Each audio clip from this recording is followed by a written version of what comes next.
Awesome. Connor. What's up, man? Sir, pleasure to have you, man. So, dude, we've been talking for like 30 minutes before we were able to go on this, and I kind of wanted to change the subject because we were covering so many like really good topics, man. But it's awesome to have you, man, and I know we kind of had to rush this on a Monday because you're gone here soon. Yeah, well, I mean, I'm just going in to do another shift at work now. At 12:30. Beautiful, man, beautiful. So, hey, man, so I kind of want to start a little bit with like you were describing exactly kind of like what your overall title of your experience is, and we were talking about how your first exposure to that was in the military, right? Yeah. So, what is it again? What's your official title? So, I mean, like I said, you want to call me it because I don't have you need a PhD and some licensure. You take a board test. It's a lot longer. But I have the training in what's called forensic anthropology, bioarchaeology. So I started originally as studying bioarchaeology, which is just burials and their historical context. But I ran into a guy while I was in the service who was doing recovery work for MIAs from previous conflicts, World War II, Korea, that kind of thing. And back then he worked for an organization, they were called JPAC, and I remember it just kind of stuck in my head, and I kind of went into college thinking I was going to study biology and took a couple of these little archaeology courses with it and merged them together and decided it was something I was really good at and kind of ran with it from there, So that's amazing, man. So that's taking you like all over the world. Yeah, so I was, you would call me a forensic anthropologist, but I wouldn't be like a licensed forensic anthropologist. Like when I worked at the government contracting side, I would be called a scientific recovery expert or the forensic archaeologist, or just, military guys were just call me scientist, like, scientist, get over here. Well, it's so funny, man, 'cause me coming from a cop culture, like, we kind of have to reduce it to the lamest terms so everybody gets it, right? Oh, yeah, and I had that military background. So it's like medic, it's fine for me. right? It's a medic, Yeah. right? It's a medic, science guy. Bring the science guy over here. Like Marine Corps is always Doc, Yeah. I got a guy to this day, I still call him Doc. So. Yeah, exactly. Just keep it simple, man. Keep the title simple so everybody can get it. But no, that's amazing, man. So where did you go to school? So I started in community college. That's the cheapest way to start, man. Good old Miracosta Community College, right in Oceanside, California, outside of Camp Pendleton there. Started taking classes like my last 6 months in service. And then I graduated there, and I ended up getting into a couple of the UCs. I decided to go to UC San Diego. I was also accepted into, I believe it was Berkeley, Santa Cruz, UCLA. Sometimes I wish I would have gone to Santa Cruz. Really? Why? It's just a really cool campus. I really liked the feel, but their program got defunct, I found out, like a year after I decided not to go there. So I guess it was all for the best. And then from there, I went and did graduate work at the University of Montana up in Missoula. I got my master's degree up there. Very nice, man. Yeah. But no, that's a danger that a lot of the colleges are always running. And I didn't know this, but for example, community college here in Tucson was at risk of being decertified. Yeah. Losing their certification. So, there was a lot of things that they had to fix, but I didn't know that. I didn't know they were always... it makes sense that there's a board that oversees their curriculum, their classes, how their gradings are done and stuff. But it's a risk that they run, and it makes sense to keep up the quality. But yeah, I don't know. But it's scary to go to have a degree from a college that you went to and paid all this money and it's gone. Now your certificate means nothing. That actually is kind of, University of Montana had the issue there for a little while. So they were kind of big football school, but they started getting really low enrollment numbers. They had some controversy with some football players doing some things they shouldn't be doing, and it really, really impacted them and hit them hard. And for a while there, they had this little rumbling of, we might cut these programs or drop this certification or something like that, and that can be a big deal. But there's nothing you can do about it. Right. So, God damn it, that's scary. That's scary because it's a lot of time and money invested. Yeah. But what was it like being around Berkeley, man? That's it's a campus that I'm fascinated with. Dude, I can't tell you too much about Berkeley. I could tell you about San Diego quite a bit, but like Berkeley, we visited there for a while. What was that culture like? So one of the things we were talking about is Berkeley wants to be this open-minded campus of like, we're about the newest and most radical ideas and accepting it as long as it fits I mean, yeah, on campus, I'd say it was fine. I mean, Yeah. you just from being able to just do a little bit of walking around. That's really all I got to do. I didn't get to do, I wasn't there that long. Only like a visit to see if it would be a good fit. Which San Francisco, whatever, it's just expensive. That Right. was one of the things that happened. Was one of the big things, the big writing on the wall for us there was we weren't going to go there. But I mean, at the time, I mean, for me, it was like like 8 years ago, so it wasn't as bad. But I mean, yeah, everybody likes to be on the more progressive side of things at the UC schools, and it's California, and you're going to get your California jokes, of course. But I mean, it's good to have it, but it's important to be able to see or allow healthy debate. And it seems like right now, I can't say the same about San Diego. I think San Diego is still doing really, really well. But in places like Berkeley, I guess up in that Bay Area, it seems more like it's getting into you're either on that really, really far progressive left side, or we don't want you here. And it's just the other side of the coin to me, and that makes it really difficult to have any kind of healthy debate, healthy growth in younger generations. The debate it's so important, right? But the problem with the today's understanding of a debate is like if I'm critiquing something that somebody else is doing, it doesn't mean that I want it gone or eradicated. It's just what's my perception of it, right? And people today are unable to understand critiquing without turning it into a you versus me. I was listening to who was talking about this, man. I was listening to this guy talking about who was it?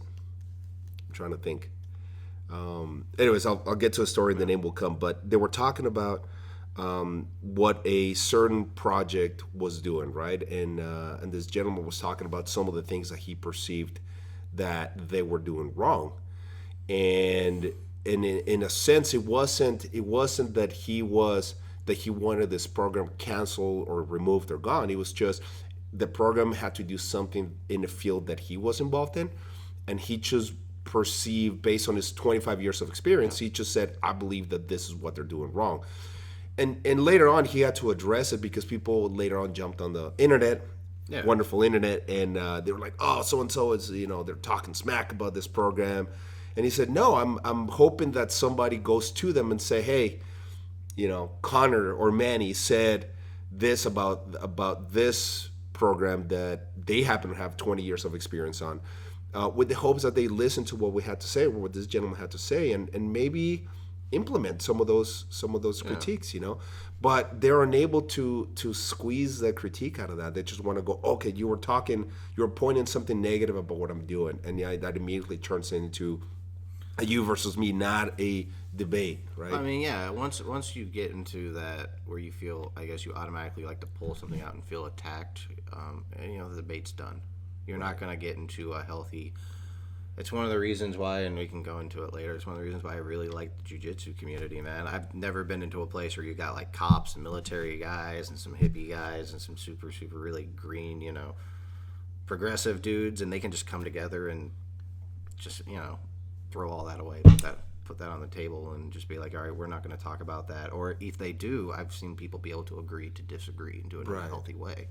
But once you get into the point where you're just going to like call someone out and say that you're offended, and then what's going to happen is insults are going to get thrown, and then it's just going to, collapse from there. Right. And I think that's something that, because I'm always a preacher of seeing life through the lens of jiu-jitsu, right? And I think one of the things that we can pull from jiu-jitsu and start doing in our personal lives is exactly that, man. Is that you can have 3 black belts show the same armbar, and a grip might be different. Yeah. A foot placement might be different, or this guy likes to do a certain hip movement prior to, the swinging of the legs or whatever it might be. And it doesn't make the teaching from the other person any less valid. It's just a lot of times it's like, hey, based on my body type, this is what works for me. Based on my flexibility, this is what works for me. And you understand that, and you understand that those variables of technique are out there, and we need to understand that those variables of understanding in life are out there too, and they have nothing to do with jiu-jitsu. It can be based on politics and whatever whatever it is that separates us, but be able to walk away respecting the way you do that, But the thing in jiu-jitsu also is like you show it without having to like, all right, Connor, I'm going to show you this, and I expect you to do this from now on in your personal practice, right? We don't do that. We just show it with the sense of, I hope it helps. You can't polarize yourself, I guess, when it comes to having like a constructive debate. If you're gonna be, you can personally be on a very, very have a very strong conviction about something, but if you're gonna, let's say, want to talk to someone who doesn't think the same way as you have to be able to. First off, you should just expect it. You should just be like, all right, I'm going to come into this, and I know he's going to say something I don't like or I don't agree with, but I'm going to, that's what he believes. That's his experience. It's his life. It's the same as like someone who's grown up in San Diego and Southern California. The difference between someone who grew up in like I grew up in Knoxville, Tennessee. It's a very different life. But if you can come together and you can talk about your experiences and you can find that common ground, you can agree to disagree, but you can still end it in an amicable way, and you can still.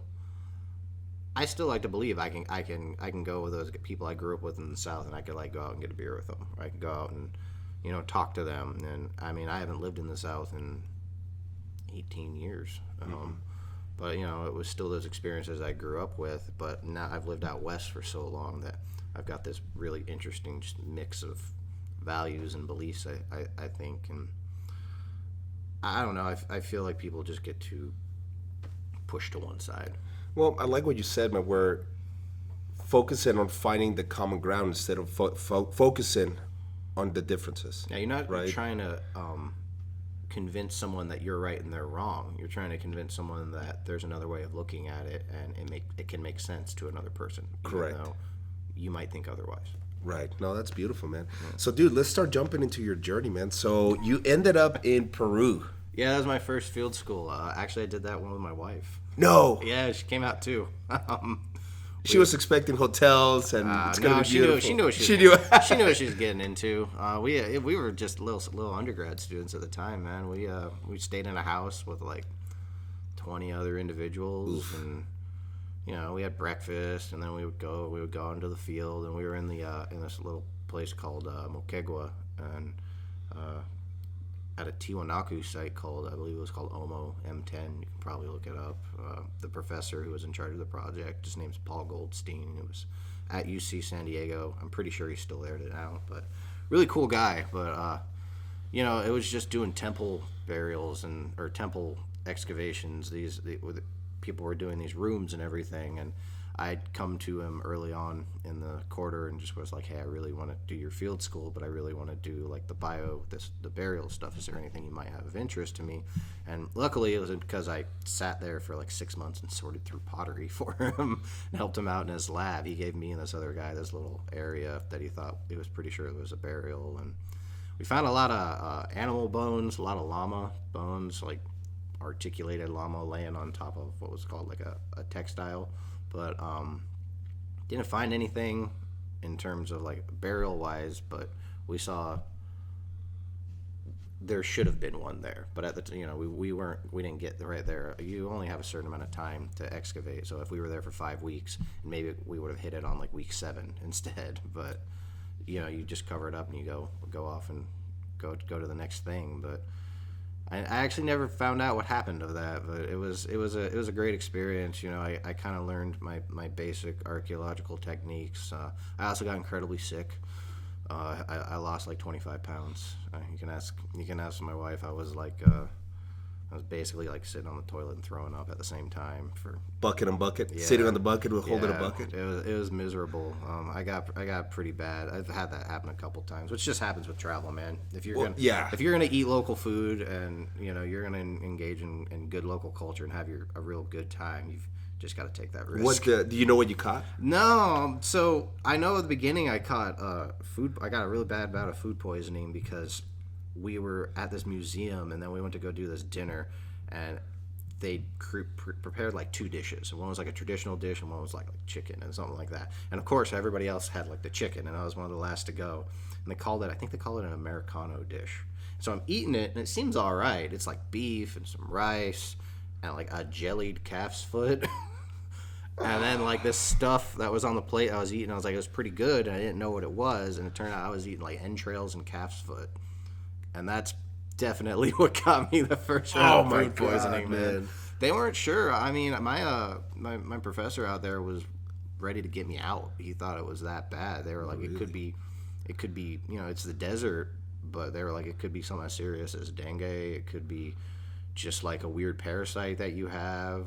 I mean, that was the big. I think the big worry they had was dengue, because I was having like really bad back pain. My joints were hurting. I was running like 104. Your kidneys, right? So they're at risk of shutting down. Yeah, I had like 104-degree fever. I couldn't keep anything down, like even liquid. Which did you have access to antibiotics one day? I mean, yeah, that's one of the great things about not being in another country. You can go to clinics in South America and you can go and grab antibiotics just over counter. Right. I mean, especially if you're just like, a weird big white guy running around with a stomach ache. You just go into like the pharmacy and just hold your stomach, and they just toss you they just toss antibiotics and like Pedialyte. Like, right. So that's what I lived off of for a long time. I dropped a crazy amount of weight, and I eventually got okay. The one thing that was good about that was afterwards we did about 3 weeks of travel. We hiked the Inca Trail, went to the jungles, just ran around the Amazon, went to Machu Picchu, things like that.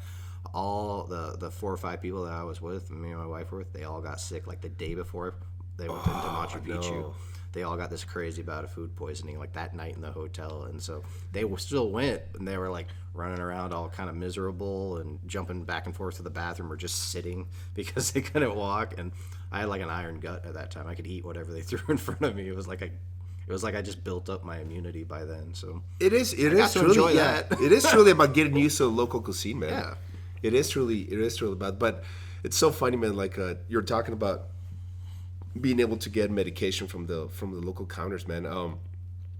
Medicine, what's acceptable and what's available to the over the counter in other countries. Yeah, it's so crazy, man. I remember growing up with this gentleman that had chronic body pain throughout his whole life in Mexico, and he would go over the counter and he would get this yellow pills, and he just chew them up, and he worked his entire life, but it was just body pain.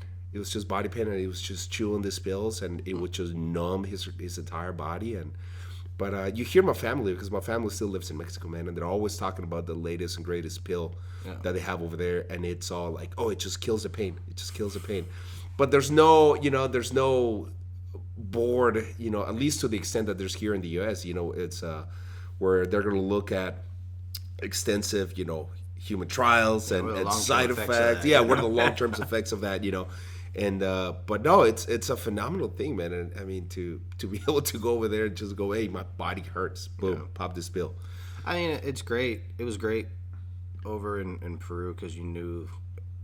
I went in there. They knew there was something that I needed antibiotics for sure. Right. And if it wasn't, then there was going to be a bigger issue, and they were going to have to get me out to go do something else. But like, I guess one of the downsides of that is if you had something like that here in the U.S. is we throw antibiotics at everything right now, and then you get that resistance, and it can become an issue. So right. I don't know. I mean, I was grateful for it at the time, so for sure. I would have hated to have to go to a doctor and get a prescription and do everything else on top of that, Yeah, they're trying to pull back from the whole antibiotic crisis, man, where everything was given an antibiotic. Because I was actually listening to this podcast, and we're talking about how a antibiotic is not effective with a virus. It's effective with an infection, but not with the virus. Yeah. But people were given antibiotics for viruses, and all you're doing is just you're creating like almost like a resistance where your body will no longer operate under that antibiotic in the future. So, but no, when you were over there, so one of the fascinating things about this culture that we're talking about in Peru is the skull deformation. Oh yeah. So, what's your take on that? What did you get to see? I mean, I saw one of the cool things was we got to go to a couple. So we were in Moquegua, Arequipa, and Cusco. But when we were in Arequipa, we got to see like this kind of a lot of stuff with the Inca and a lot of stuff with the Tiwanaku. So yeah, they formed their skulls and they did skull deformation, which essentially was like they put like a big stone donut on their head or a board, like we were talking about earlier, and they would wrap it and bind it when they were young, while they're in infancy, right? Yeah, Since they were while babies. because your skull's still forming. Like that's why you have the little soft spots that freak people out on babies' heads. Yeah, Sometimes yeah. it's still closing and it's still forming. I mean, babies' bones are very, very soft and they don't break the same way if they get injured or something like that. So they're able to do that. They're able to form them. And from what I remember from the research that I read, at least from some people's thoughts about it, were that they worshiped the mountains around them, and they would try to kind of form the skull to almost look like specific mountains, which were kind of considered gods, Right. over then. And that's one of the things we're talking about is that theory doesn't really get brought up outside of maybe into the Academia. right. Well, because it's interesting because I think the people want to go with the ancient alien conspiracy, right? Yeah. So they want to say the story that gets brought up is that they started deforming their skulls out of a early contact with a civilization that had their head shaped like that. But it would make more sense that they were doing it out of their worship of the mountains. Yeah, I mean, you can use that old what's called Occam's razor, which is just like the most obvious answer is usually the answer to the question. How many different leaps you have to make to get to an answer, which is quite a few leaps to get to something like aliens. I'm not saying they're not out there. I actually think it's really really selfish for us to not think that there's something else. That there's out life there, existing in the universe. It's the universe is so big, but usually the answer that's right in front of your face is going to be that correct answer. The other thing about that Ancient Aliens was the professor. He actually is on that show, and it's one of his biggest regrets. Well, this is the story. Is what happened was because we would always mess with him about it. So like I would find a bone. What's his name? His name, I believe his name was Professor Paul Goldstein. Okay, I'm gonna have to look it up. Yeah. So we we would go and we find a rock or something, and obviously it wasn't anything, and we would just go up and ask him what it is, and he would just be like, I don't know, what do you think it is? Because you'd make you have to think through it, and then we would just look at it and we would just go, we'd just make that face Alien like that guy would artifact. just go, aliens. And he would just get mad and walk off. But he got interviewed by Ancient Aliens. He was telling the story. He was like, yeah, so they wanted to know about Tiwanaku culture, and they said they were doing this documentary on the History Channel and a series, and he was like, and it sounded really cool. And so he did and it. The History Channel used to have a sense of legitimacy behind it, right? Yeah. It wasn't all aliens and Hitler, Right, yeah.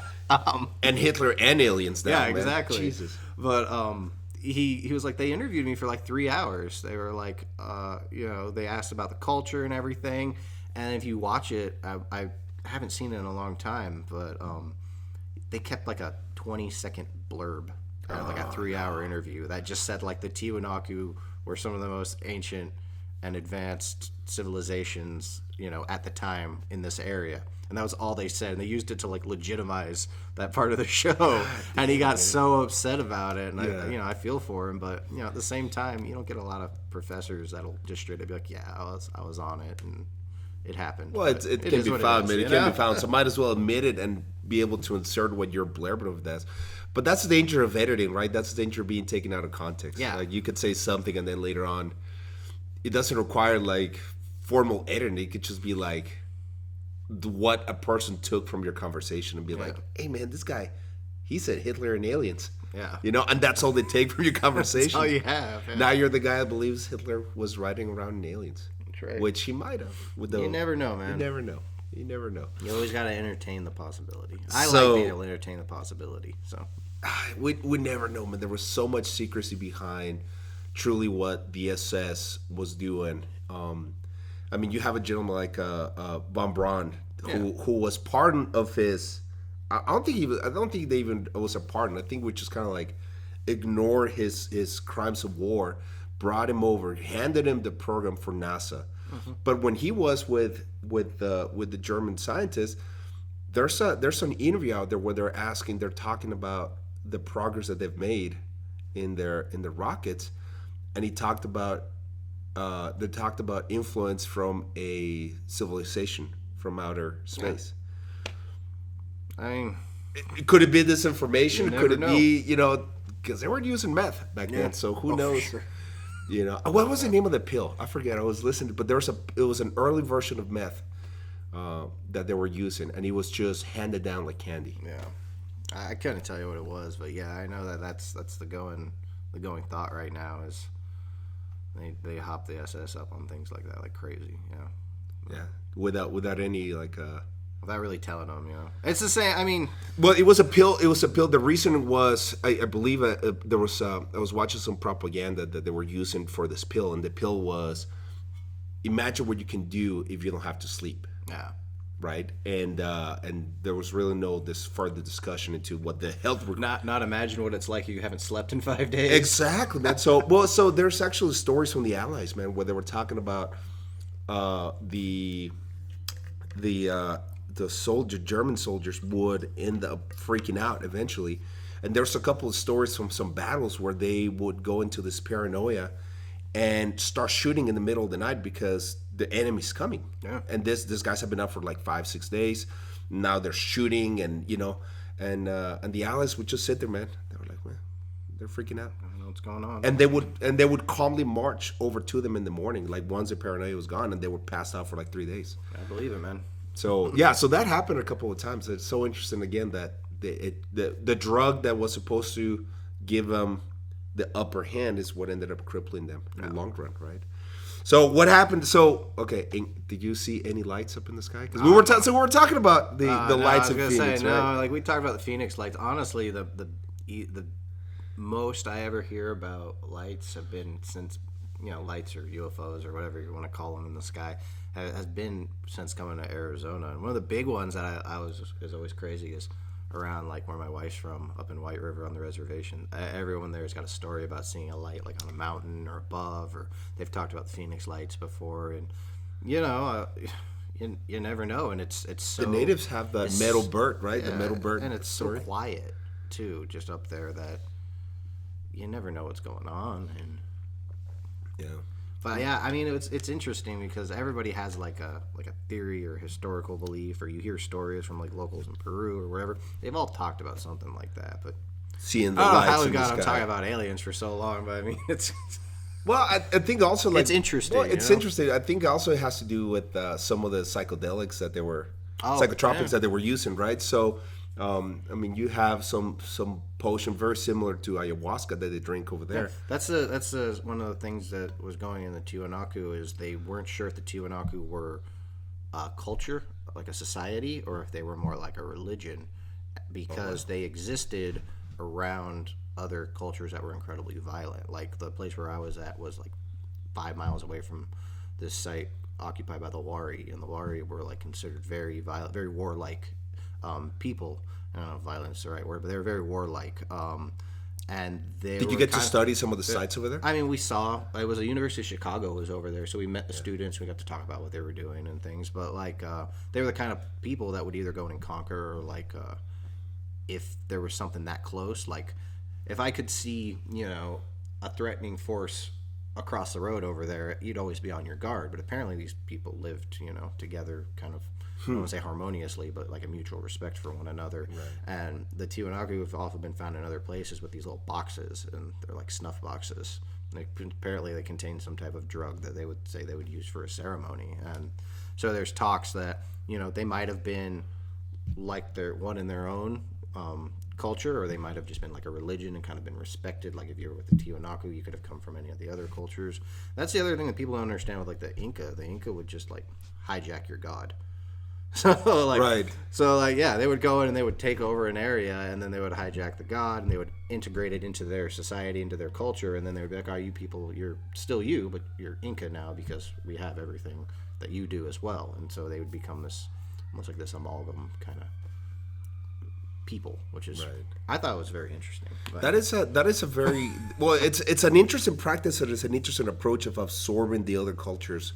God, because it doesn't rob that culture of makes it more palatable, right? It doesn't rob the people from their identity. Yeah, it's not slash and burning, Right. So because like Kublai Khan was like that. I'm sorry, not Kublai Khan. Genghis Khan. Genghis Khan was like that, where he would allow you to continue to praise your God and your traditions as long as you paid your taxes to the Khan. Like he was actually very interested about other religions that he allowed you to continue to practice, but now you had to be part of his army, and you had to be obviously part of the tax paying. But you have other interesting religions like Christianity that was like slash and burn, and here's here's the Christian God, and let's match it up. Let's put it around Christmas time and get rid get rid of the pagan the holiday, pagan Roman. yeah, Let's not do the orgy anymore from the Romance, but now let's celebrate Christmas. Or the Catholics, they would integrate saints around those same days and throughout Mexico. Correct. That's what happened with so it's a very known slash unknown part of our culture that one of the biggest saints that we have, which is the Virgen de Guadalupe, it's a direct theft slash alteration of an early Mexica female goddess. Yeah, I had a down to everything from the gown that she was wearing to the sun to the half moon that she's standing on. I mean, the paintings are directly it's a intellectual theft for the early. I had like a really hippie old lady who was like a history professor like when I first started going, and like I said, this is a long time ago, so I can't exactly remember, but I believe because she talked to us. That's how I know about that whole myth. We had a whole like reading on it, and we ended up talking about it for like a week. I guess she was down there during that. I think it's the Zapatista rebellion. Yeah. She talked about like she showed us like videos of like she took like documentary footage and stuff, and like she had to like stash the videotape in some awkward places and things like that when they were like searching and things. And she was a wild lady, man. But she was the one that kind of told me about little things in history where you kind of realize that from school, oh, it's not so like cookie cutter. Like there's a lot of integration, there's a lot of back and forth, there's a lot of taking things from one spot and putting them in another spot, and right. No, it's interesting, man. But it's also, speaking about the Mexica, there were parts of that society that willingly took on Christianity just because part of the Mexica culture involved human sacrifice. And you're telling me that this new religion that you're bringing doesn't require me to to offer up my daughter and see her head rolling down the pyramid. I'm down with that. That sounds good. Sounds good. Sounds like a fair trade. But we see a lot of examples of that where like it's just a better version of the God, right? So yeah, I like your God better. He seems like a lot more reasonable. There's no human sacrifices. There's no ceremony where they have to kill 800,000 people in 3 days or something like that, like the Mexica did, man. What a culture, man. And all they were doing is they were releasing the latest temple. Come check this out. We're also going to kill 800,000 prisoners. Yeah, you can't premiere a movie that way nowadays. I don't know, man. A Quentin Tarantino movie, maybe. I think we're onto something. I would go to that movie. Yeah. Not as a prisoner, but so then where did we go after Peru, man? After Peru, I graduated. I graduated UC San Diego, and knew that I couldn't really do much with a bachelor's degree in anthropology. It's kind of hard. You can become like a tech, archaeological tech or something. But I was older. I had a wife. I was trying to do other things, and so I got into a graduate program at the University of Montana. And so I started doing classes there, and then I got hired on I applied to like 50 different jobs in the summer, and all of a sudden this lady sends me an email from Ireland and was like, hey, do you want to be a site supervisor over here at this place in Ireland? And I was like, what do you mean? And they're like, well, so we won't pay you, but we'll reimburse some of your costs, and we'll feed you and all this. So room and board, kind of work for room and board kind of deal. But they were like, I was just kind of thinking, summer in Ireland for basically free. I just got to figure out the flight, and I got a scholarship. I ended up getting a scholarship for that, so I was like, let's do it. And so I hung out for 3 months in Meath, a little town called Trim. Actually, the interesting thing about Trim is the castle in this little village is a castle that is used in Braveheart. That's crazy. Yeah, so they have the scene in Braveheart the scene where they actually did the execution, they used the courtyard in the area, and then the scene where like, can't remember exactly, but the king finds like his son with like his boyfriend, and he ends up just tossing the dude out the window. That's That never happened.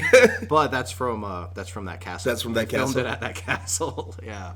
And so I was at a place called the Black Friary. It was a monastery, and I was essentially just teaching students how to excavate burials, how to recognize skeletal remains, trauma, things like that. And then they gave me another little area that I could do some research on, which was like kind of interesting because there were 6 burials, and it was by this grocery store that wanted to put in a parking lot like years before, and they told them no, but like the grocery store just started throwing their butchered stuff through, and so it all integrated. And so what they basically had me do was dig a giant hole and decide what was animal bones and what was human bones, and then what was, what were actual burials, and where did this trauma come from. Like, did this, let's say you had like a femur and it was broken, they were like, did that happen because someone like was rolling a bulldozer over it, or was like, did he have a broken bone in the past, or you had to look for any kind of evidence of healing and things like that.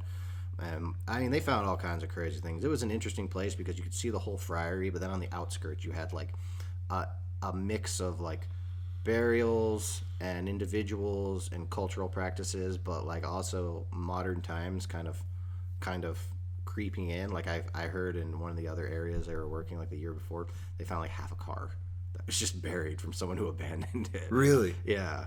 And so like I would find like bags that were just covered like butchered cow bones. You'd find dogs, you'd find all kinds of stuff, and it was just kind of sorting through that mess to get back to that point in history and be able to recreate it, I guess, as best as possible so you could see what was going on. And then it takes, taking the human remains back, washing them, figuring out what's what, doing like an age estimation, stature estimation, male, female, that kind of thing. The best that you can. It's really hard to do those kinds of things, but there are methods to correctly do it to the best of your ability, especially in the field. When you were finding these bones with trauma on them, did you ever find yourself just kind of like connecting with this person and just looking at the trauma and be like, man, you took a hatchet a hatchet to the face? Like there was a one individual, and he was like, I think he was like, we aged him out to be like in his 70s, which is crazy for that For time. a warrior, yeah. Yeah, but he was a monk, man. But like he was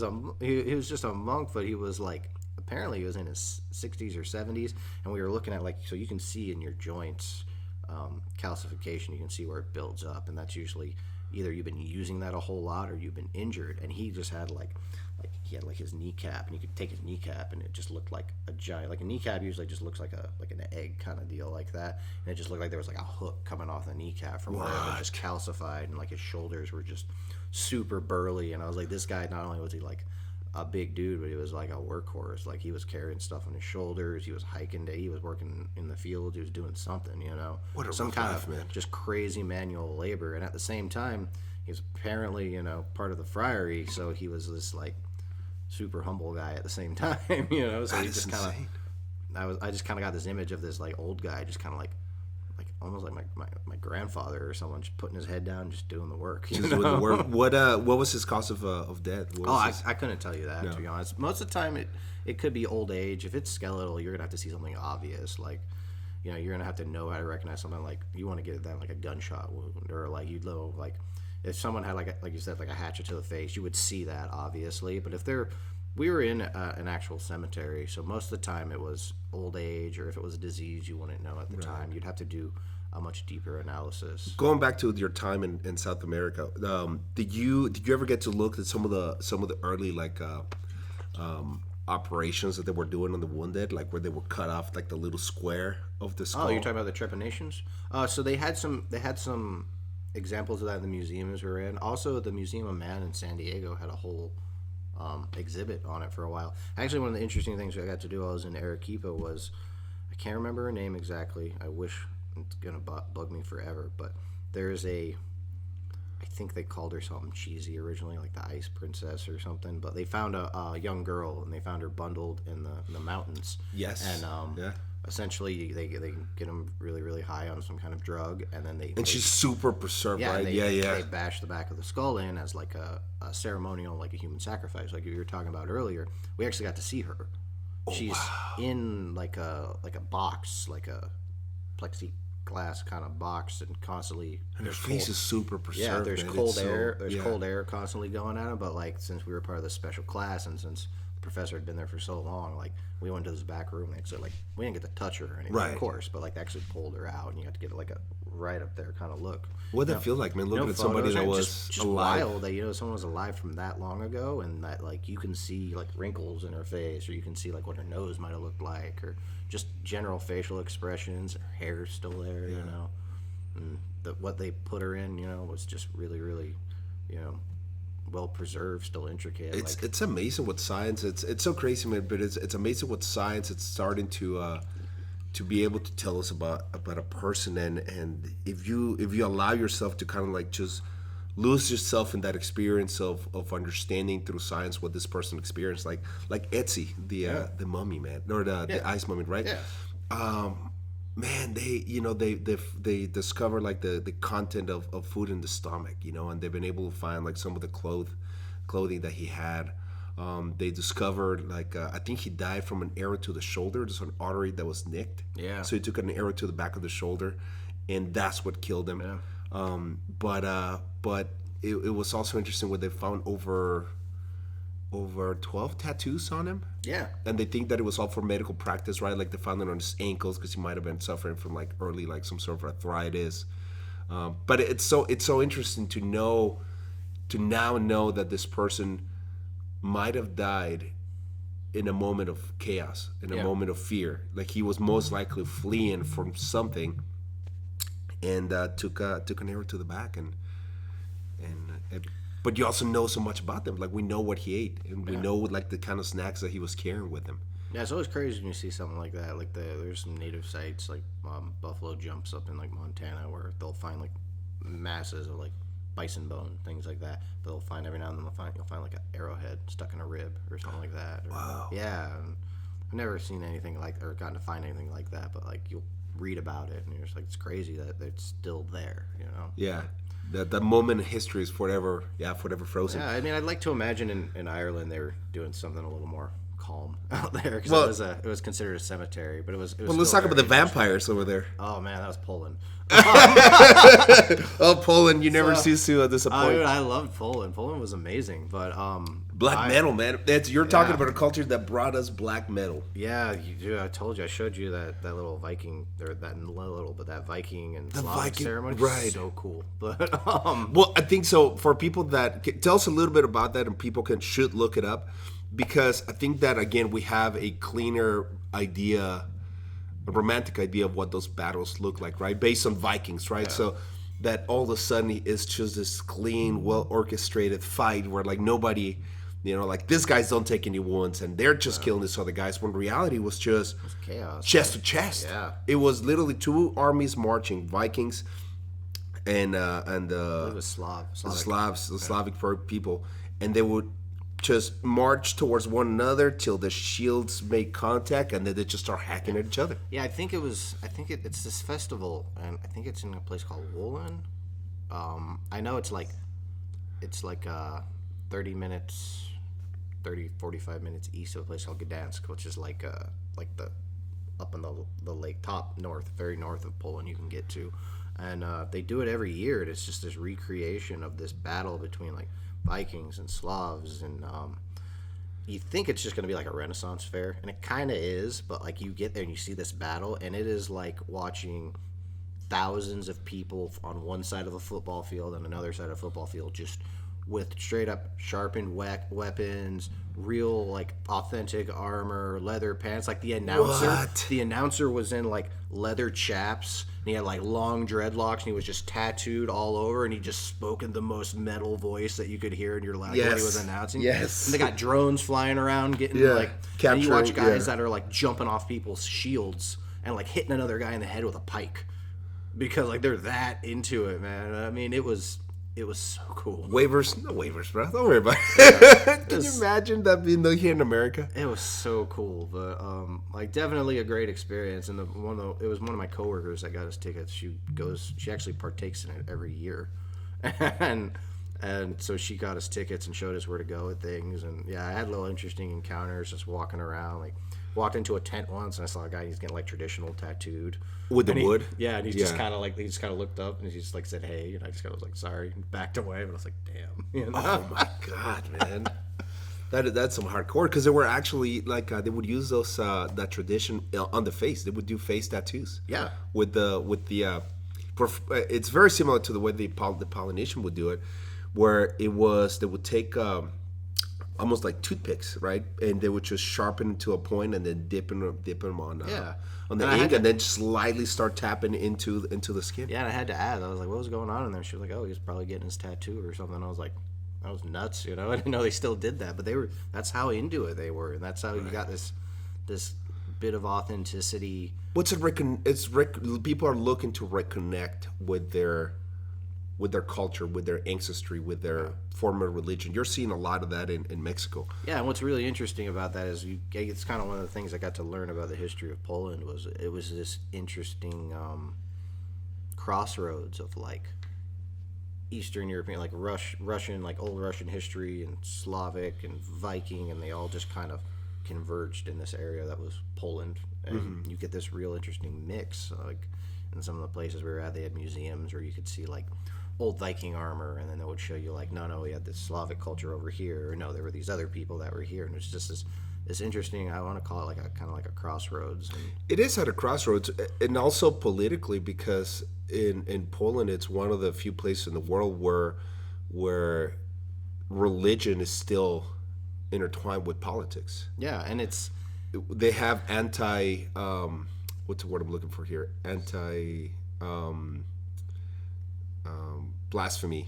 yeah. But they have blasphemy Yeah. laws, still to this day, which is it's crazy. And you can still see some of the similarities, though, in some of the places. Like, I worked with an individual over there who's from the Ukraine, and a lot of the language was similar. Like, some of the words were like saying something like Nostrovia, which is like, to your health, or it's like saying cheers, It's the same in Ukraine. You say it in Poland. I think you say it in a couple of the other countries over there as well, and you can kind of see. Also, the language is like way over my head. Like, you usually are able to pick up little bits of language, like Spanish, or even, I think my wife picked up a little bit of Quechua here and there, when she was in Peru, but like super hard because it was super into like your inflection. So like you might say it the correct way, but you mispronounce this one little syllable, and so it means something completely different now. Yeah. Wow. Yeah. So it is a cool place. But yeah, I was doing the same thing I was doing in Ireland, instructing students. But this time we were at I think it was a 17th century burial area, which was it was a 17th century cemetery that was on top of an old Roman burial. So they were doing that while we were doing these burials that were, and it was a traditional burial. Most of them were just normal cemetery, but every, like, let's say 1 out of every 10, you would find someone and like his head was gone, or like it was placed at his feet, or there were like rocks in his mouth, or the big one was they would put a sickle across their throat, and they would put like a coin with them. At least for the infants, they would put like a coin with them. But the sickle across the throat was the big thing, and that was that they were buried in accordance with local vampire lore. So you would see there's Nat Geo articles on like the vampires of Poland and things like that. And it's a similar thing, but it's not that they're running around playing Dracula or anything. It was like to be buried in that was almost like being like you're considered an outsider. And I think they did analysis on diet and things like that recently, and they discovered that it might have been something like cholera, something that was like a disease. Whoa. And this individual caught that, and so you bury them in that way, and they would say vampire lore or something, but you bury them in that way because it was something different and something that they couldn't control, and they didn't want it spreading. Right. And so it was, ceremonial in a sense, but at the same time, they want to know if it's ceremonial or is it desecration, or it's really cool. Yeah, I actually watched a documentary on I think it was one of the first burials where they had an inclination to think that it was vampire lore. What it was, there was something shoved across the mouth. Yeah, they'll put like a sickle or some iron, or they'll put stones. Sometimes you'll find the skull placed at the feet, just all kinds of ways. And I can't exactly, I'm not positive onto the why anymore. It's been a while, but like I remember some of the students were kind of like joking. They kind of thought like if it was across their throat, maybe if they tried to sit up, it would keep them down, or something. But it's I don't know, man. I don't Every know what it is, culture but it's has, just yeah. it's fascinating. Yeah, that kind of those kind of burial practices and those little things like that. They just always interested me. Every culture is gonna have a little something that has to do with like the dead coming back, and I think it's actually in somewhere in South America.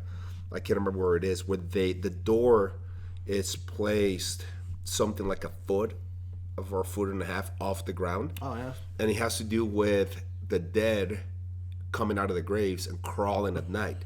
So you don't put the door at the level of the floor because they're able to crawl in. Yeah. So if the door is a foot off the ground, then they can't crawl in.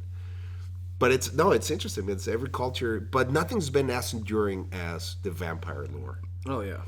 Nothing's been as enduring. I think it's so interesting. And I love those old vampire movies. I think Nosferatu to me is like Yeah. it's so to me it's the best. It's great, man. Yeah. Nosferatu is the best. It's a silent movie. It's scary. I was gonna say it's just one of those movies where like you can watch it now and you can still get creeped out. It's a by it, rodent. you know? That's Like, you it's see because it- there's nothing romantic yeah. about it. It's You just this rodent creature. Yeah, you're just like it's just a creepy. It's like you're watching a creepy, YouTube video late at night or something like that. You I know? know. So, I would talk to me about like your finding some of the MIA pilots, man. I'm really interested about finding talking about the gentleman that you found that he was awarded all this. I mean Awards. that wasn't the you might be talking about Alexander Bonnyman. That was actually I'll give credit to her. Her name was Hillary Parsons, and they're from an organization called History Flight. I worked for that organization for about 2 years. They had just found them before, actually. Actually, the story was my wife sent me an article on finding this individual, Lieutenant Alexander Bonnyman, who was the last Medal of Honor winner to be found on the Battle of Tarawa. There were 4, and they found 3, or they located 3, and they hadn't found the last one. His name was Lieutenant Alexander Bonnyman. And so I'd read the story, and I was just kind of like, this is really cool, like this is amazing work. And I was just like, who's this organization? I'm sitting here and like pulling on my phone on some really crappy internet somewhere, and just kind of shot the guy an email. Was like, hey, I'm a Marine Corps veteran. I know about the Battle of Tarawa pretty well. I study I'm teaching archaeology right now in Poland for the summer, and I thought it was really cool what you were doing. I just wanted to tell you thank you for someone who kind of understands the process and understands the history. I really appreciate For it. people that don't understand that battle, it was a battle that where I think over 6,500 people died in the process of 3 days, and that's just people that died. I think they were talking about the injuries were over 2,000. Yeah, and I mean this is all on there's a book you can find called 1 Square Mile of Hell. It's very good. But yeah, it's essentially Tarawa kind of looks like a half of like a right angle triangle almost, or like an acute triangle kind of thing, or an acute angle, and there's this little 1 square mile place called Batio, and it's where like their port is and all their industry is. It's got I think I've read somewhere it's got like the population density of like Hong Kong in like 1 square mile. Oh my god, yeah. It's crazy. Like in like thousands of people going there every day, and because you have to go across a bridge to get there. But this is where the initial attack happened. It's where the Japanese were, and you can walk down that beach and you'll find 50 cal rounds just on the shore. There's LAVs that are still burnt out in the water. There's an old Sherman tank that's there that the kids play on that we see to this day. That is there's so beach crazy, boats. Man. There's all kinds of stuff. But yeah, so they found him, and I kind of sent this guy a message, and he was just kind of like, he sent me back an email, and he was like, "Give me your resume. You want a job?" And I was just like, okay, let's do this. You know? And so that's where that took me. I was finishing up my graduate work, but for about 2 years, I worked on the Battle of Tarawa. So I made my time between Montana, and we'd fly from Montana down to LA, meet up with a team. From LA, we would fly to Fiji. We'd have 12 hours of downtime in Fiji, which was always nice, and then you'd fly about 3 hours north to the nation of Kiribati, which is the Gilbert Islands. It's a massive area in terms of space, but most of it is water. And we'd get about 10, 15 locals that we knew were through various connections were good workers, good guys. I'm still friends with some of them to this day. I talk to them. They send me Facebook messages, things like that.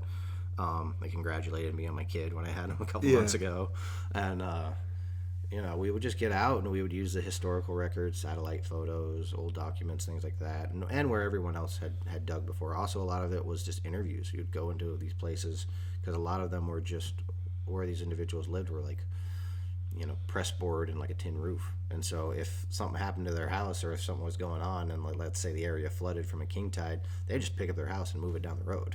Oh, that's crazy. Yeah. But you could ask them because they would always dig for water, or they would dig to find like the electrical line or something like that because they would splice into it to get electricity. There you go. Be like, hey, have you ever found anything? And they'd be like, oh yeah, my friend found a dog tag, or my friend found a boot, or my friend found a helmet or bones or anything like that. And then you would kind of do this grid and just slowly start chipping away at these areas they were at. And some of the people that I worked with had found large burial rows where like the main Marines were actually laid, and like actual, they call them beautified cemeteries. And so what it looks like is if you would go to a place like Arlington or any of those military cemeteries, it looks like that on top, but on the bottom underneath that it's just trenches, and they just put them in. They knew who was where, and they just would give them a spot in it, but they were all just kind of in this big group of, I guess, bone. But yeah, I mean, I worked on that for about 2 years. I helped excavate one of the larger burial rows for him. We did a lot of good recovery work. I worked with some amazing people. You met his son, right? Yeah, I met it. Not his son. I think it's his nephew or great nephew. But he wrote a book on him now it's called Bones of My Grandfather. And he's a guy who he's hiked the Appalachian Trail, and his name's Clay Bodyman. He's a pretty cool dude. He's a writer. I think he lives out in Colorado.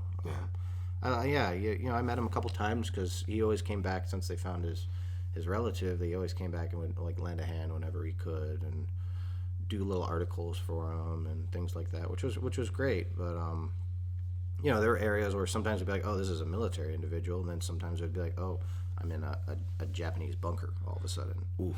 Yeah, so there were things. I mean, So what'd you do? If you found yourself in a Japanese bunker, you would still the exact same way you would treat an American. So if we found But somebody in the are US, the Japanese interested in finding? they are now. Okay. I guess from what I was told for a while was, it was a loss. And so it's one of the things they don't want to recognize for a while. But there are future generations or younger generations now that want to know what happened to great grandpa or what happened during this. Right. And so they're taking a vested interest. So we would treat them the exact same way that we would recover an American individual, but we would contact the Japanese consulate. And for a while there, they would bring a representative down, and they would cremate them in like a little Buddhist temple they had down there. But now they're starting to do retrievals where they'll actually try to get DNA and maybe be like, hey, this was your relative, and reunite it with family, which people have a vested interest in. I think that's something that it's service, man. It's service to the country, from either side. It's service to their country, and I think it's stupid to recognize. I mean, yeah, and there's you find all kinds of things, like 50 cal rounds. I think daily we would hit a grenade because you'd always have an EOD guy there. So on your team, you would always have a medic. You would always have an explosive ordnance disposal individual. You guys ever have any problems with active? I mean, I had a couple stories where so there was this. Well, my most interesting story that I'd ever had was I was working in this area with my 3 of my local guys, and we're just kind of digging. We're going carefully along, and one of my workers puts a shovel in the ground, and we hear a clink. Yeah. Oh. And he just kind of looks at me, and I kind of look at him, and I'm like, what was that? And he's like, I was like, well, be careful, because you don't want to damage it if it's something, And so he gently kind of slides up, and he picks up, and he kind of knocks the sand off with the shovel, and he looks at it, and he looks at me, and I look at it, and it's the lever and the pin of a grenade. And he had shorn off the lever and the pin of a grenade. I didn't know what type it was. I didn't know if it was Japanese. I didn't know it was American. Didn't know anything. Let's get out of All here. we did was jump out and run. And after it hadn't gone off for a while, what you do is you kind of build up an area of sand, and that way it's kind of like protection from a blast zone, and you clear everyone out of there. We had to clear out everyone from our office, from this little boat dock area that we were working in, that we had an office in, because it was right outside of where our main little lab was. And our EOD guy, Dusty, really cool dude as well. He's out in San Diego now too.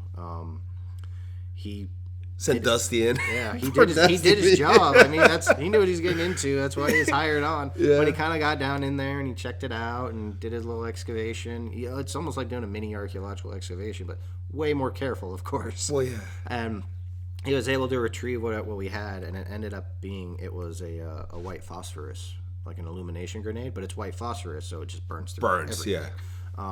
So it probably wouldn't have been as bad in terms of explosion, but it still could have done some damage. And what he said happened was that he had shorn off the pin and the lever, we call it the spoon, without the pin dropping into place and setting off the timer. Oh, God, man. So, I mean, that's a fun story. It's a crazy story, but it's one of those stories that's, it sticks with you, and it's one of those things I won't forget. Tossing a guy who was probably twice my size out of a giant meter deep excavation hole, just throwing him and run. But, there's other, the white phosphorus, I guess, was the big thing. There's other thoughts of, or other stories I've heard where, like, one of the other people that was working out there had found, like, a vest that had, like, the white phosphorus on it, and as soon as it's exposed to sunlight, it starts to cook. Oh. And so he had to, like, run with it as far as he could to get it, and toss it somewhere where it would want to get away. You'd find the Japanese style grenades almost daily. Every now and then you would find an American, but we had the people with the training that were needed out there, and for the most part, sometimes you had changeover and there weren't people there, but you shouldn't have been working. But I don't want to go into that. Yeah. But you had the people there, and you always had a medic with you. You had a guy who was in charge of logistic, and you water, food, transporting you around. So you always had a team, and so you always knew your job. But there's really good work that was done there. It's still being done now. I'm not with them anymore for various reasons, but the workers on the ground, I Would you get back into it? if it wasn't under the same organization. Yeah. Is there a project that catches your attention right now that you'd love to be part of? Let me think. Bioarchaeology was great. I mean, honestly, the Bioarchaeology was good. I did some work in Germany for a while. The one I really did want to get into, but at the same time it probably would have been pretty miserable, was when we were doing, I think you might have read recently, they did some repatriations from individuals from North Korea. Mm-hmm. And I think that's cool, just in the sense that I'm the kind of guy that likes that experience. Like, I like just being able to go wherever and being able to say, hey, I went there, or hey, I got to experience this culture, or be kind of dropped in the middle of nowhere. I kind of enjoy being uncomfortable. What is your process, man? So as because you said, as this beautiful blonde man that you are, you get dropped off in the middle of nowhere where you don't look like anything within thousands of miles, right? Yeah. But for majority of the time, people are kind and generous, and they kind of want to get to know you, and like, what do you look like, that kind of situation? I don't know. Right? I mean, you just be kind. What's your process, man? So you get there and immediately people and children more than anything show a lot of that's the curiosity, big part, is right? The children will just come right up to you, like in Tarawa, the children will just come up and they'll call you, I think they call you Imatang, which is white guy, and they'll just start yelling at you until you like look at them, and then they'll say a little bit of English, like, what's your name? And you'll see the same people every day. Or like when I was working in Vietnam or in Laos, you're kind of in these remote areas, but you're with the same kind of group of people. So like you're like 300 people. Or we had this woman in Laos who would cook for us, and they called her Gam Gam. But she was just this sweet old lady, and she would just talk to us, and she would talk about, like, ask us if we had like a wife or a girlfriend, or why are we here and why aren't we back home? You married my daughter. Why aren't we having kids or something like that? Yeah. And you just pleasant conversation. That's the best way, is just be generous, be grateful for what you're given, be grateful for that conversation you can have with one another, because you're not going to get that, like being able to talk with like a 70-year-old woman from the mountains in Laos. I'm not probably never going to be able to do that again. So that lives a very rough, be able to live in that moment where you can just be like, all right, I'm here, I have this experience. I shouldn't be focusing on, I'm on the side of a mountain and there's monsoons and it's 40 degrees and I could slide off this mountain or fall out of this harness any day, or something like that. if you can deal with it, you just get through it and work with it. And there's better things. Like, in Tarawa, my local workers, I would always try to eventually, we had like 10 or 15 guys, but there was like 4 guys that I always knew, and they always wanted to work with me, and they always wanted to come hang out with me, or we'd talk about each other's families, and I'd meet their kids. And one of them, his name was Tom. He had a daughter, and after I had a daughter while I was away, and I came back, and he was having his daughter's first birthday party. And that's like a big thing. That's like your sweet 16, because if you've made it past your first year in a third world country, you've kind of made it. Your mortality rate goes, down. And he made me be like their guest speaker. Like, he invited me and a couple of our other workers. Like, I had to like stand up and thank him and talk. And they went all out, man. Like, they cooked like this area like this, just like bowls of like fresh caught fish, and all the way from fresh caught fish to weird things. Like, they had the hot dog with the red skin, and they would put that in like rice, Yeah, no, we're like good. That. Yeah, I'm not gonna eat that. But then like they would catch like tuna out there, and they would make like their traditional dish. They would fry up breadfruit for us, and they just had like this huge ceremony, and like everybody throws money. And that's the other thing, is they all have this common work ethic together, because like if you live in a village, it's not like, all right, I made $100 this week and I'm gonna go and spend that on my wife and kids. It's like, I'm going to go and buy food, and that food's going to feed the whole village, or we're going to all put our money together and get school supplies for all the kids. Right. So it's like a very big group kind of effort. And I mean, it's just being able to find, common ground. Like, everybody likes little things. Like everyone wants to talk about sports, or, if they find like even the guys in Tarawa, they find like a funny YouTube video and they'd want to show it to you. And it might not be funny to you, but But to them, it's like the greatest, you entertain it, and you just start and then you get these conversations. Did you share music with them? Yeah, all the time, man. Spotify playlists. That's all we did. But I love this story. They shared it with us too. Yeah, I love this story. Henry Rollins talks about how he went to, I forget, somewhere. It was somewhere in India. And he brought all this like hard drives with music in it. Yeah. And one of the things that he brought with him was Funhouse by the Stooges, because in his mind, in his mind, like, no person should go through their life without listening to that record. Nah. So he's staying with his family, and the wife speaks no English, the father speaks very little, the kid is almost fluent. So he's talking mostly with the kid, and he's like, "Hey kid, do you like music?" He goes, "Yeah." Have heard of the Stooges? No. Here you go. Oh, yeah. And the kid like stays locked in his room for hours, and then he finally comes out and his eyes are wide open, and they're like, "Do you have more?" So yeah. One of the big things, at least over in like Kiribati and Tarawa, is like in the evenings they would invite us out to karaoke. Oh my god. And by karaoke, it's like they have like these clubs with like, it's like a pool table on the beach, but it's like a pool table on the beach with like a straw hut kind of deal, and they have a little stage, and they would sing karaoke, and you would drink kava, and so you just have these big bowls of kava, which make what's kava? It's like a root, and they have little kava bars here. No, but it's not the same. Like, it's traditional. They grind it up, and it's supposed to give you kind of a little euphoric effect. It's like drinking alcohol, I would guess, but it makes people tired. It can make your tongue go a little numb. Oh wow. It tastes kind of like dirt. It doesn't really bother me too much, but some people it can mess with them. It can make you really groggy, I guess. Yeah. But I mean, it's the same thing as going out to the bar and having a couple beers. Yeah. But so sorry, but they would do that, and then like they would have like rock paper scissors bouts, and that would be like, you would get up on stage and you have to have like play rock paper scissors, and then so their big thing like was like they would show you like traditional Kiribati music, and then like my workers got like super into Eminem. Oh no! So like they would want me every day to just play Rap God like over and over again for them. Dude, we have better than that. I know. I like, but you would put it like they would hear it from somewhere. Like, because you got YouTube, you've got TV. Hip hop is so popular, and so man. But I feel like I'd be the guy that brings like Slayer to them. Yeah. Here, kid, don't listen to Eminem. Listen to Slayer. Yeah, like I would be out there and I'd be playing like old punk, like Cro-Mags and things like that, and they would just kind of like start screaming with it as it would go, rolling their eyes back. You're like the siren effect. Perfect. So I'd have to kind of piece it in there a little bit. They liked Foo Fighters a lot. That was cool. There you go. Yeah, I liked a little bit of Nirvana. Yeah. All right, we're making progress.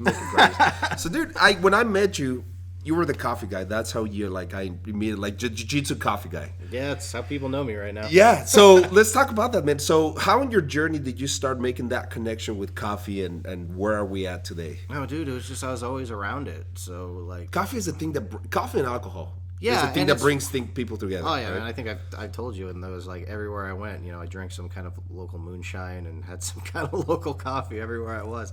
But I mean, I was just always around it. I think like if you depending on the source that you look at, coffee is between the second and third most traded commodity globally.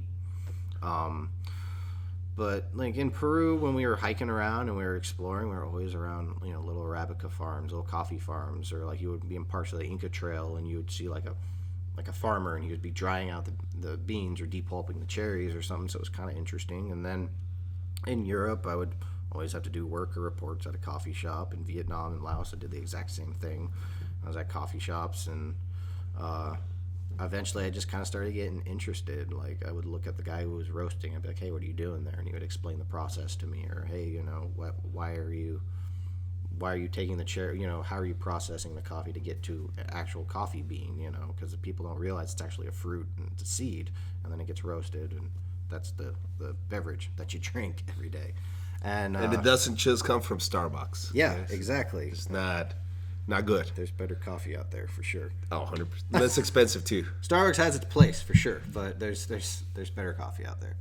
You got to expand a little bit out there. But so I just got interested, and then I started doing some research on my own and figuring it out. I came back from one mission, and I was like, I think I want to buy a roaster, and so I bought like a 2-3 pound roaster, and just went from there. And then had some people try it, and they were like, hey, this is good. And I understood the mechanics of it, like how to do, it's called like a roast curve, which is how to properly roast coffee by gauging your airflow and your temperature and everything like that. And so I got really good at just specific types of beans. And I had a friend who was like, hey, you should start something with that. And I was kind of playing with the idea my very last mission out to Vietnam. And I remember talking to my wife, and I was just like, well, I was talking with a buddy, and he was just saying, you should just have like a logo of it's just a little gorilla, and he's just got his pinky up with an espresso cup. And I was like, let's do it, And so eventually Mike McGregor over there at Mako, he designed my logo for me. Yeah.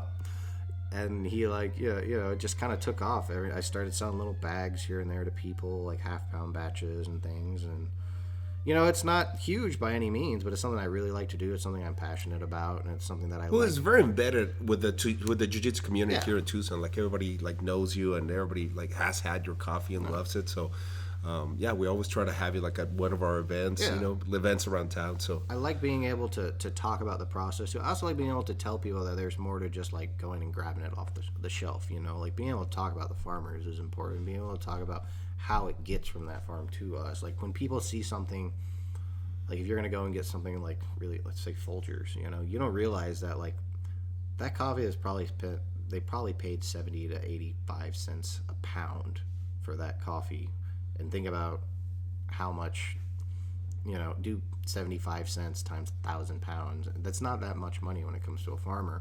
And even fair trade. Fair trade's great. I love fair trade, but it's they're going to pay so much amount over the market value. And so I've started recently getting into like just direct trade relationships. I think I told you I've kind of partnered with a guy who I used to buy some green coffee off of from Cameroon and Costa Rica. His name's Mahesh. He runs a little organization called Crop Hub out in Phoenix, and we're hoping to grow that a little bit. But he has direct trade relationships with the farmers. So like in Cameroon, he knows the farmer, Matty, really, really well. He's done interviews with him. They've done article pieces. He's done a magazine that's coming out on the Civil War and how, and he's also really, really, he knows the farmers really well in Costa Rica, and he talks about how coffee and the environment are kind of one in one out there. Like they play a huge role in each other's lives. So like Costa Rica, I believe, has like 80% is designated as like a nature conservancy, or like it's like a national park almost. Mm-hmm. And so you need to have those healthy relationships to be able to maintain that proper ecosystem. But you also have this coffee that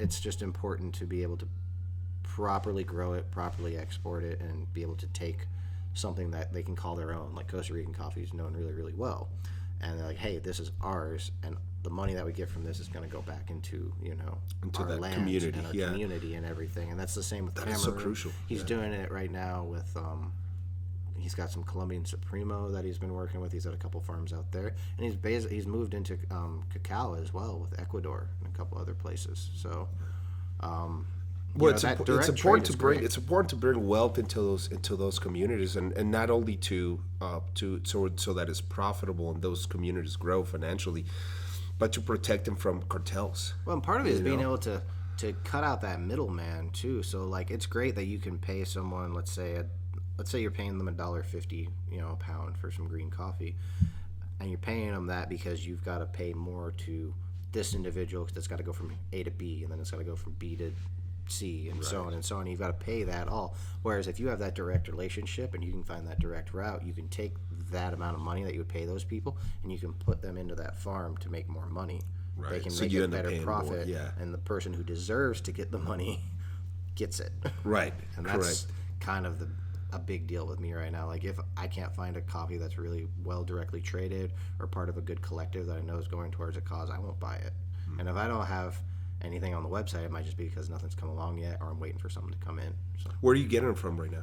right now I have the Cameroon and Costa Rica, and that's from Crop Hub. And then every now and then I'll use a smaller or a larger company called La Bodega. They do 50-pound bags, but you can kind of sort through and talk to their brokers a little bit, and you can find like Rainforest Alliance coffee, Fair Trade coffee, coffee from coffee collectives, coffee from women's organization, women-grown collectives. I get a Honduran from them that's from a women's owned coffee collective. Like they own a certain percentage of this farm, but they can't get the same rights because of how the culture is down there. And so if you buy it from them, you know that it's going to go to them, and it's going to go to help them get better land, better tools for their land, legal advice, all that kind of stuff, because it's a different way of doing things for them as opposed to, say, a guy down there just growing coffee. Yeah. And so I try to, lots of organizations are out there that try to do a little cause with coffee, and that's great. And I just try to be one of those people that can care about what you do a little bit, not just use it for financial It's gain. not just growth, but it's you can grow. You can grow, but it's also like being able to grow and have a connection with the heart, right? Yeah. Like with the conscience. Like where is my money going? What is it doing to support other people? And I guess that might be just all goes into all my past experiences. Like I like knowing that what I'm doing makes some kind of a difference. Like I can see when I work with local workers, like the difference that's being made in their lives and the impact that I might be having on other people. And even when, like, let's say you do an MIA and you recover someone, you identify them. A lot of times it doesn't happen. Most of the time that doesn't happen. But if you do great and you know that there's a family that's vested and you know that they care, you don't have to go and shake their hand. You don't have to, be like, hey, I found that guy. This is me. Everybody look at what I did. But just being able to know that you made that little bit of a difference in someone's life. I mean, hopefully that resonates and can get out into the world a little bit, and other people will be the same way. I think it does, man. I think it does. I think it's like people like you inspires others to, other business owners to say, okay, you know what? Let me look into how I can continue to grow my business, but maybe get involved with a few more organizations that help and support others. Yeah, and I mean it's slow growth too. Yeah. If you want to take that route where you can make money, you can grow fast and you can get big and everything. But I'm by no means big. I'm by no means just like being able to do coffee, and support myself and my wife and my child. But eventually that is hopefully the goal. But you want to do it the right way, and you want to make sure that what you're doing is not only right in your mind, but you're also, it's important to make even a little bit of a positive impact. Beautiful, man. So tell people, how do they get your coffee? Oh, so you can go check out gorillasipcoffee.com or gorillasip.com. Sometimes the website will be a little weird, but if anything, you can always shoot a message on there and see what coffees I have in. You can also follow Gorilla Sip on Instagram. We're always kind of going through a little bit of roast process, or we'll talk about some stuff here soon with Crop Hub, because they're putting out a magazine article on the whole civil war in Cameroon and how coffee's affected by it. You can always shoot me a message. Instagram Mando Archaeologist. I used to play the mandolin over there in Kiribati. Yeah. So you can always shoot me a message directly, or you can go through the website, or if you're around town or you're rolling around in jiu-jitsu, come up to me, ask if you can get some coffee, and I'll just be like, yeah, tell me what you need, man, and I'll make it happen. Beautiful, man. And also try to get a role with them. Phenomenal guy. Really fun role. Yeah, man, we're gonna end this podcast. I just want to talk a little bit about. I was just in California for 3 days, Yeah. and I had a beautiful experience, man. Like I said, like talking to a lot of people that are looking to be involved with how do we make this a better place. You know, the world. What contact can I have with somebody that makes a difference? And it just goes in line with what you and I have been talking.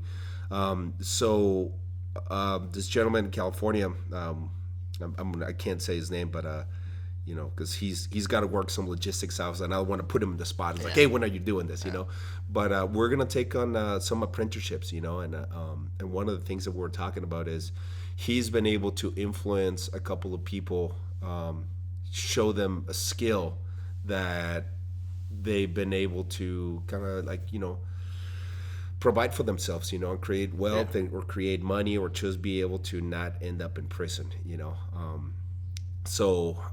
One of the things that I'm going to do is I'm going to take on an apprenticeship. I think my goal is going to be to work with youth at risk, one person every 6 months, and just kind of start showing them some skills, start showing them business and management and people, and maybe showing them a different way of life, you know. But no way is my life perfect. Do I have it together? But I had a very interesting experience. I remember early in my jiu-jitsu career, there was this gentleman that was training with us, like you said, cops and, you know, and hippies, and this dude is a felon, and we're all training together, you know.